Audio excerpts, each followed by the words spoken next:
윤석열 정부가 순방 성과라고 주장했었던 우즈베키스탄 고속철 차량 수주가 실제로는 이미 8개월 전부터 우즈베키스탄 정부가 현대로템 열차를 사기로 결정한 것으로 알려지면서 국민들에게 조롱을 당하고 있습니다. 네, 쉽게 말해 이미 예전에 다 하기로 결정이 돼 있었던 걸 본인이 한 것처럼 거짓말을 쳤다는 건데요.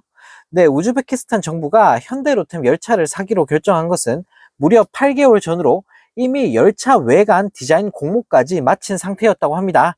네, 철도산업 전문 포털 사이트인 레이웨이 서플라이는 지난해 10월 12일 우즈베키스탄은 한국 기업인 현대로템과 고속 전기열차 6대를 구매하는 계약을 체결할 계획이라며 샤브카트 미르지오예프 대통령이 서명한 대통령령에 명시돼 있다라고 보도했다고 하는데요.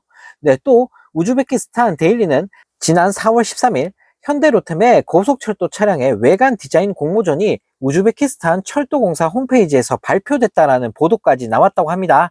네, 결국 2023년부터 2026년 철도 운송 부문에서 큰 폭의 개혁을 추진하고 있는 우즈베키스탄 정부는 이미 지난해 10월 대통령령에 현대로템 고속철 차량 구매 계획을 포함시켜 열차와 차관 도입을 진행해왔고 이미 열차 디자인 공모까지 마친 상태였던 건데요.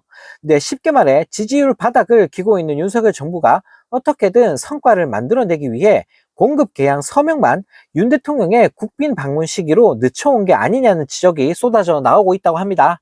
네, 한편 이 소식을 접한 네티즌들은 이 모든 게 사실이면 대통령이 국민을 상대로 사기친 거 아니냐, 얼마나 내세울 게 없으면 순방 성과를 조작하냐, 어차피 다 들통날 텐데 안쪽 팔리냐라는 댓글을 달며 조롱했다고 합니다. 네, 정말 어이가 없습니다. 살다 살다 성과를 조작하는 정부는 정말 처음 보는 것 같은데요. 네, 얼마나 내세울 게 없으면 이런 짓을 벌이는 건지 모르겠습니다. 네, 또 다른 소식입니다.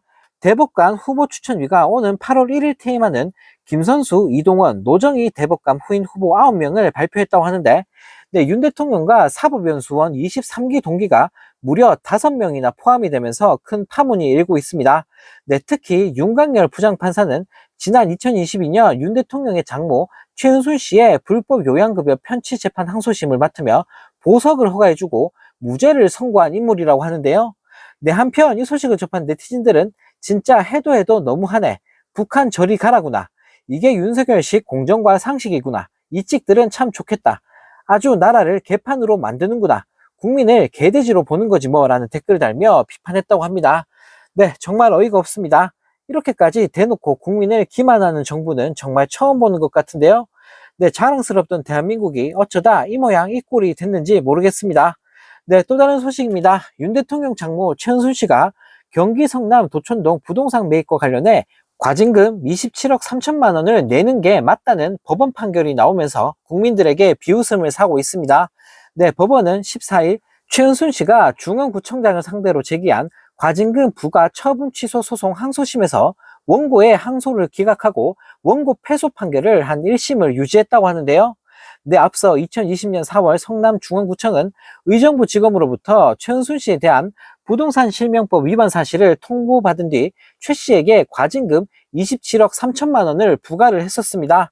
네, 한편 이 소식을 접한 네티즌들은 부모가 저러니 자식들이 뭘 보고 배웠겠냐? 저 집구성은 왜 저 모양이냐? 진짜 뻔뻔함 하나는 최고다. 집안 내력인 듯이라는 댓글을 달며 비판을 했다고 하는데요. 네, 정말 너무나 쪽팔립니다. 네, 대통령 장모란 사람이 저런 추한 모습을 보이고 있으니 네, 너무나 기가 막힌데요. 네, 정말 대통령 하나 잘못 뽑았다가 대한민국의 국격이 끝없이 추락하고 있는 것 같습니다.